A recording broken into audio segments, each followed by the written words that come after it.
अगर आप हमारे चैनल या उस पर मौजूद किसी भी क्लास के किसी भी मजमून की किसी भी वीडियो तक आसानी से पहुंचना चाहते हैं तो उसका तरीका यह है कि आप YouTube के सर्च बार में लिखेंगे एजुकेशन अप टू क्लास 12 और ये बगैर किसी स्पेस के लिखना है। लिखने के बाद आपने एंटर कर देना है, यानी उसको सर्च करना है। तो आपके सामने सबसे पहले ये वाला चैनल का लोगो आ जाएगा, ये एजुकेशन अप टू क्लास 12। जब आप इस पे क्लिक करेंगे, इसको प्रेस करेंगे तो आपके सामने ये चैनल आ जाएगा। इस चैनल पे जाने के बाद आपने प्ले लिस्ट पे क्लिक करना है, ये जो प्ले लिस्ट लिखा हुआ है। जब आप इस पे क्लिक करेंगे तो तमाम क्लासेस के जितने भी मज़ामीन की वीडियोस आज तक अपलोड हो चुकी हैं वो उनकी क्लास और मजमून के नाम के साथ आपको मिल जाएंगी। आप किसी भी प्ले लिस्ट पे क्लिक करके वो सारी की सारी वीडियोज़ जो हैं वो देख सकते हैं। शुक्रिया। बिस्मिल्लाहिर्रहमानिर्रहीम, अस्सलाम वालेकुम। बेटा जी, अभी हम एफएससी पार्ट 1 की एक्सरसाइज 1.2 का क्वेश्चन नंबर 1 सॉल्व करेंगे, जिसकी स्टेटमेंट कुछ इस तरह से है कि verify the addition properties of complex numbers. इससे पहले आप लोगों को कॉम्प्लेक्स नंबर का कॉन्सेप्ट होना चाहिए। इसके लिए मैं आपको ये रिकमेंड करता हूँ कि आप नीचे कमेंट बॉक्स में जाके देखेंगे तो आपको लिंक नज़र आ जाएगा 9th क्लास की एक्सरसाइज जो 1.5 और 1.6 है। उसमें बेसिक जो कॉन्सेप्ट है वो आपको दिया गया है और वही काफ़ी है आपके ये क्वेश्चन समझने के लिए कि कॉम्प्लेक्स नंबर्स होते क्या हैं और उनको जो है वो फिर हमने आगे वेरीफाई कैसे करना है वो हम यहाँ पे देखेंगे। सबसे पहले तो आप लोगों को ये पता होना चाहिए कि जो मैं बेसिक बातें यहाँ पे बता के आगे बढ़ता हूँ कि कॉम्प्लेक्स नंबर जो होता है वो इस फॉर्म में होता है जिसे हम कहते हैं a + b आयोटा। ठीक है, यानी इसमें जो हमारे पास आयोटा के बगैर वैल्यू होती है इसे रियल पार्ट कहते हैं और जो आयोटा के साथ वैल्यू होती है उसको कहते हैं इमेजिनरी पार्ट। ठीक है, इसमें एक रियल पार्ट होता है और एक इमेजिनरी पार्ट होता है।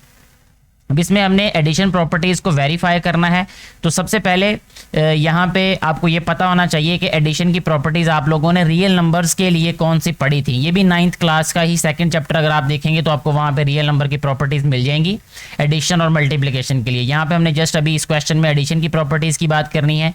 तो सबसे पहले जो प्रॉपर्टी आपने रियल नंबर से रिलेटेड पढ़ी थी वो कुछ इस तरह से थी कि अगर हम 2 रियल नंबर्स को ऐड करते हैं, ठीक है, a + b belongs to r, यानी अगर हम 2 रियल नंबर्स को ऐड करते हैं तो उसका आंसर जो है वो एक रियल नंबर आता है। यहाँ पे b कॉम्प्लेक्स नंबर्स में ऐसा ही कुछ मामला है कि अगर हमारे पास कोई से 2 कॉम्प्लेक्स नंबर्स हों तो उसका जो आंसर होगा वो भी एक कॉम्प्लेक्स नंबर होगा। जैसे अगर हम ये कहें कि z1 हमारे पास एक कॉम्प्लेक्स नंबर है और एक हमारे पास दूसरा कॉम्प्लेक्स नंबर है जिसको हम कहेंगे z2, ठीक है, तो इनका जो आंसर होगा वो भी एक कॉम्प्लेक्स नंबर होगा और कॉम्प्लेक्स नंबर को c से डिनोट करते हैं, इसलिए यहाँ पे मैं c लिख रहा हूँ। अब इसको हम वेरीफाई कर लेते हैं। ये प्रॉपर्टी नंबर 1 है, इसकी मैं प्रॉपर्टी का भी बता रहा हूँ और साथ में हम उसको फिर वेरीफाई भी करते हैं। तो जैसा कि हमने कहा कि z1 और z2 है, सबसे पहले हमने एक कॉम्प्लेक्स नंबर को सपोज कर लिया कि वो z1 है। ठीक है, उसको हम लिख लेते हैं a + b आयोटा।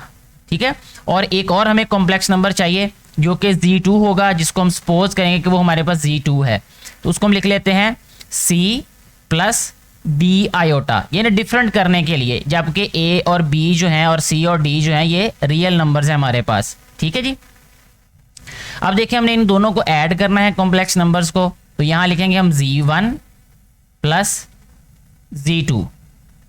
अच्छा, z1 हमारे पास क्या है, a + b आयोटा और प्लस z2 है हमारे पास c + d आयोटा। अच्छा, इसको दो तरह से आप सॉल्व कर सकते हैं। एक तो जैसे अलजेब्रा में आप सॉल्व करते हैं कि इस ब्रैकेट को हटा दें, प्लस करें, रियल नंबर पार्ट को अलहदा कर लें, इमेजिनरी पार्ट को अलहदा कर लें। ये क्वेश्चन आपने 9th क्लास में जो मैंने रेफरेंस आपको दिया 2.56 एक्सरसाइज का, उसमें ऐसे ही क्वेश्चंस किए हुए हैं। तो एक तरीका इसका ये है कि आप इसको ब्रैकेट ऑफ करके यानी ब्रैकेट्स को ख़त्म करके फिर इसको ऐड करें, और दूसरा तरीका ये है कि आप रियल नंबर को रियल नंबर में ऐड कर दें, इमेजिनरी को इमेजिनरी में ऐड कर दें। यानी इस तरीके से कि आप इसको लिखें z1 + z2 is equal to, यहाँ लिखें a + c। ठीक है, ये रियल नंबर को हमने ऐड कर दिया, प्लस इमेजिनरी क्या है इसमें b आयोटा + d आयोटा, यानी इमेजिनरी को इमेजिनरी में ऐड किया और रियल को रियल में ऐड कर दिया। तो नेक्स्ट स्टेप में आ जाएगा ये हमारे पास z1 + z2 is equal to a + c plus यहाँ पे आयोटा कॉमन आ रहा है तो हम इसको लिखेंगे b + d और यहाँ लिख देंगे आयोटा। और अगर हम इसको देखें तो ये हमारे पास एक रियल नंबर अगर हम इसको देखें तो आसानी से हम ये अंदाज़ा लगा सकते हैं कि ये एक कॉम्प्लेक्स नंबर फॉर्म है, यानी ये हमारे पास रियल पार्ट और ये इसका इमेजिनरी पार्ट। तो इसका मतलब ये हुआ कि z प्लस z2 जो एडिशन है, ये इसका जो सम होगा वो क्या होगा, एक कॉम्प्लेक्स नंबर ही होगा। तो यानी हम कह सकते हैं कि जो क्लोजर प्रॉपर्टी ऑफ एडिशन है वो होल्ड करती है सेट ऑफ कॉम्प्लेक्स नंबर्स पे। ठीक है, तो यहाँ हम लिख सकते हैं नीचे z1 plus z2 is closed, या हम ये लिख सकते हैं कि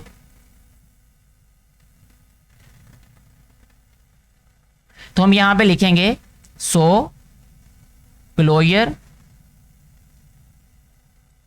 प्रॉपर्टी ऑफ एडिशन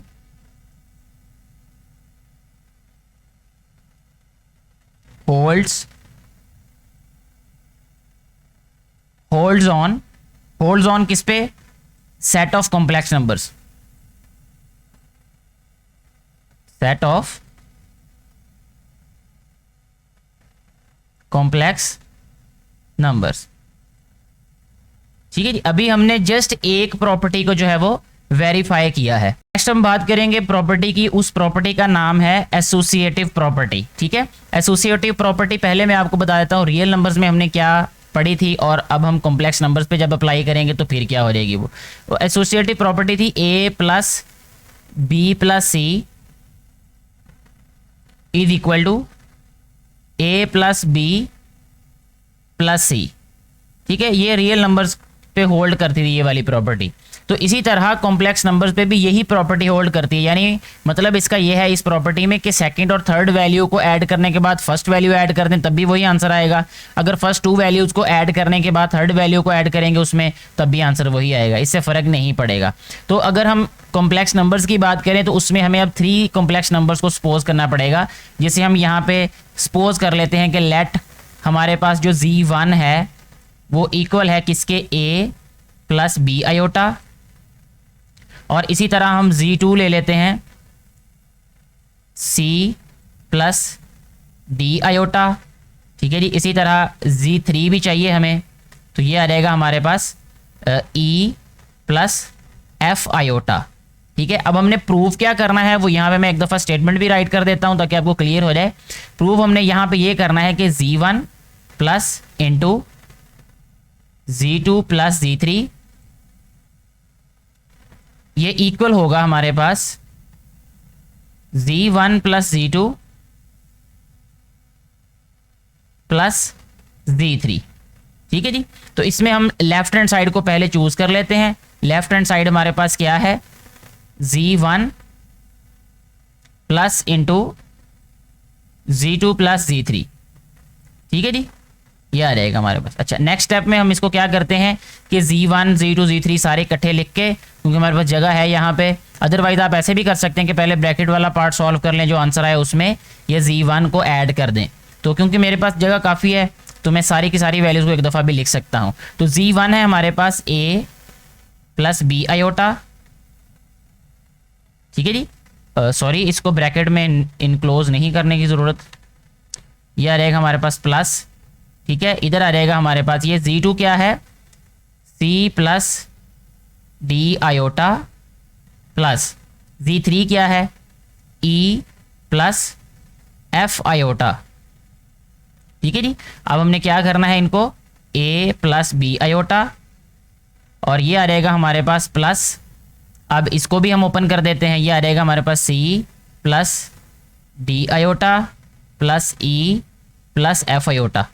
तो इसमें जो रियल नंबर पार्ट है वो अलग कर लेते हैं, जो इमेजिनरी पार्ट है उसको अलग कर लेते हैं। तो रियल नंबर पार्ट्स इसके कौन से हैं, a प्लस सी प्लस ई, और इसी तरह प्लस इमेजिनरी पार्ट क्या है हमारे पास, b plus D plus f। मैं एक स्टेप को कम कर रहा हूँ यहाँ पे आयोटा को कॉमन लेके। ठीक है, ये इसका रियल पार्ट है और ये इसका इमेजिनरी पार्ट है। ठीक है, तो इस तरीके से लेफ्ट हैंड साइड को हमने सॉल्व कर दिया। अब हम राइट हैंड साइड को सॉल्व कर देते हैं यहीं पे। ये हमारे पास इसकी राइट हैंड साइड अब ले लेते हैं। तो राइट हैंड साइड क्या है हमारे पास, अभी z1 प्लस Z2 प्लस है Z3। तो Z1 हमारे पास क्या है, A plus B iota plus Z2 क्या है, C plus D iota, C plus D iota, और प्लस आ जाएगा Z3 which is E plus F iota. अब हम क्या करते हैं, इस ब्रैकेट को भी खत्म कर देते हैं, तो इसको लिखेंगे हम A plus B iota plus C plus D iota plus E plus F iota. अच्छा जी, इसमें देखें अब रियल पार्ट्स अलहदा करते हैं, जो कि है A plus C plus E plus imaginary part इसका क्या है B आएगा पहले, B plus D plus F, और आयोटा जो है वो कॉमन आएगा। और अगर गौर से देखें हम, जो लेफ्ट हैंड साइड पे आंसर है वही हमारे पास राइट हैंड साइड पे आंसर है। तो इसका मतलब ये हुआ कि जो एसोसिएटिव लॉ ऑफ एडिशन है वो भी होल्ड करता है सेट ऑफ कॉम्प्लेक्स नंबर्स पे। तो यहाँ पे हमने वही अब राइट कर देना है। सो यहाँ हम लिखेंगे सो एसोसिएटिव लॉ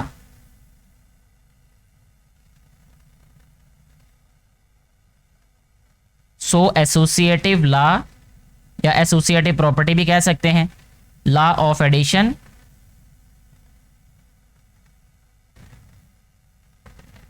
होल्ड्स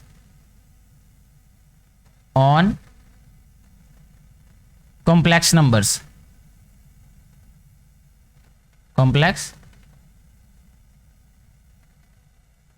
इस तरीके से ये सेकंड प्रॉपर्टी जो है वो भी हमने प्रूव कर दी है। अब हम चलते हैं जी थर्ड प्रॉपर्टी की जानिब। थर्ड प्रॉपर्टी क्या है, एडिटिव आइडेंटिटी प्रॉपर्टी। ठीक है, एडिटिव आइडेंटिटी प्रॉपर्टी में सबसे पहले आपको पता होना चाहिए कि हमने रियल नंबर्स में कैसे एडिटिव आइडेंटिटी प्रॉपर्टी को जो है याद किया था या कैसे हमें बताया गया था। तो एडिटिव आइडेंटिटी प्रॉपर्टी का मतलब है कि एक नंबर हमारे पास होता है जिसे हम कहते हैं 0। ठीक है, अब 0 को अगर हम किसी भी रियल नंबर में ऐड करें, जैसे 0 प्लस 1 या 0 प्लस A या A प्लस 0, ठीक है, तो दोनों केसेस में हमारे पास आंसर वो रियल नंबर ही आता था। ठीक है, इसी तरह अगर हम कॉम्प्लेक्स नंबर्स की बात करें तो कॉम्प्लेक्स नंबर में भी ऐसा ही होता है कि कॉम्प्लेक्स नंबर में जब भी हम एडिटिव आइडेंटिटी को ऐड करेंगे तो आंसर हमारे पास वो कॉम्प्लेक्स नंबर ही आएगा जिसको हम एडिटिव आइडेंटिटी में ऐड कर रहे होंगे। जैसे कि हम लोग यहाँ पे लिखते हैं कि एडिटिव आइडेंटिटी है हमारे पास 0,0, ये ऑर्डर्ड पेयर फॉर्म में हम लिख लेते हैं। 0 0 क्या है, ये बिलोंग करता है कॉम्प्लेक्स नंबर्स में। ठीक है, यानी इसको हम कहेंगे is the additive identity, is additive identity. ठीक है, 0 0 क्या है, कॉम्प्लेक्स नंबर्स में एडिटिव आइडेंटिटी है। तो इसको जब हमने प्रूव करना है तो इसका मतलब है कि हम किसी भी कॉम्प्लेक्स नंबर में जब इसको ऐड करेंगे, जैसे हमने पहले कॉम्प्लेक्स नंबर को A plus B iota form में सपोज किया, यहाँ पे मैं लिख देता हूँ A plus B iota form में लिख दें या इसको ऑर्डर्ड पेयर में A B लिख दें, तो ये एक ही बात है। अब हम A B फॉर्म में लिखेंगे इसको। ठीक है, यानी जब हम A B इस ऑर्डर्ड पेयर में ऐड करेंगे हम ये एडिटिव आइडेंटिटी को यानी 0 0 को, तो हमारे पास आंसर भी क्या आएगा, एक कॉम्प्लेक्स नंबर आएगा। ठीक है, यानी वही कॉम्प्लेक्स नंबर आएगा जिसमें हम एडिटिव आइडेंटिटी को ऐड कर रहे हैं। तो यहाँ पे देख लेते हैं कि इसको जब हम ऐड करेंगे तो ये आ जाएगा A प्लस 0, B प्लस 0। ठीक है, ये हमारे पास ऑर्डर्ड पेयर आ जाएगा और नेक्स्ट आ जाएगा A, B। अब अगर हम देखें तो जिस कॉम्प्लेक्स नंबर में हमने एडिटिव आइडेंटिटी को ऐड किया था तो आंसर हमारे पास वही कॉम्प्लेक्स नंबर आ गया। तो इसका मतलब ये हुआ कि जो एडिटिव आइडेंटिटी है यानी जो लॉ ऑफ एडिटिव आइडेंटिटी है वो होल्ड करता है कॉम्प्लेक्स नंबर्स पे भी। सो यहाँ पे हमने लिख देना है so additive identity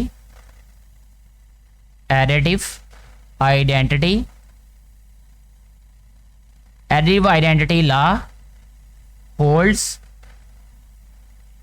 holds on set of complex numbers लिखते हैं या वैसे ही कॉम्प्लेक्स नंबर्स लिख दें, ऑन कॉम्प्लेक्स नंबर्स।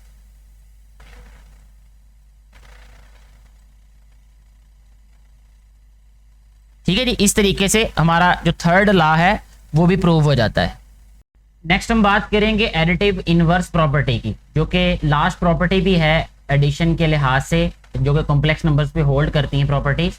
तो यहाँ हम लिख लेते हैं एडिटिव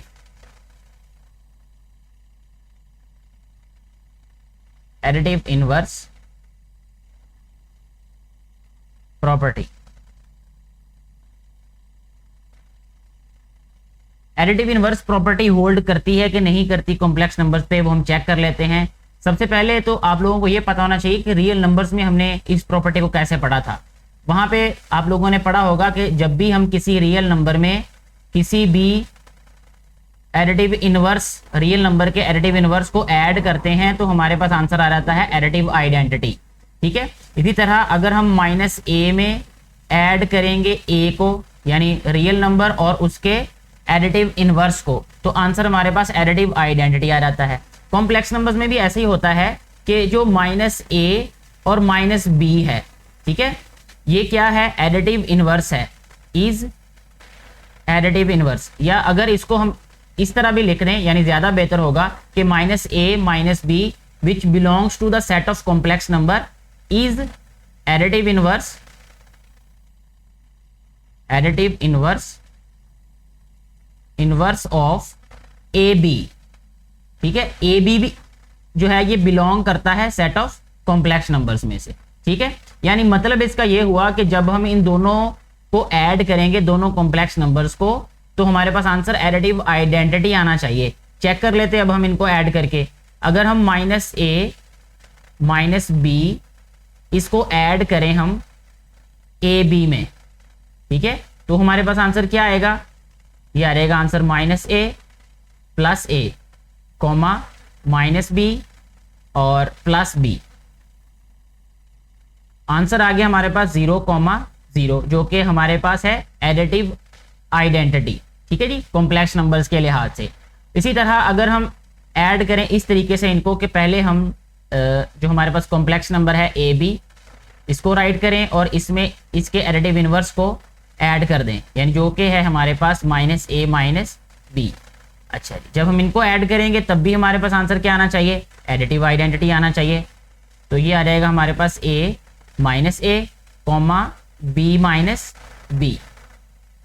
तो अगर हम यहाँ पे देखें हमारे पास आंसर फिर क्या आ रहा है, 0,0। इसका मतलब ये है कि जो एडिटिव इनवर्स प्रॉपर्टी है वो होल्ड करती है कॉम्प्लेक्स नंबर्स पे। ठीक है, तो यहाँ आप मेंशन भी कर सकते हैं कि additive inverse property holds on complex numbers. इस तरीके से हमारा ये जो क्वेश्चन है ये कंप्लीटली सॉल्व हो जाता है। किसी भी तरह की कोई कन्फ्यूजन हो तो आप नीचे कमेंट करके पूछ सकते हैं। वीडियो को ज़्यादा से ज़्यादा शेयर कीजिएगा ताकि ज़्यादा से ज़्यादा बेटे और बेटियों को इससे फ़ायदा हो सके, जो कि इस वीडियो को बनाने का बुनियादी मकसद है। Thank you very much.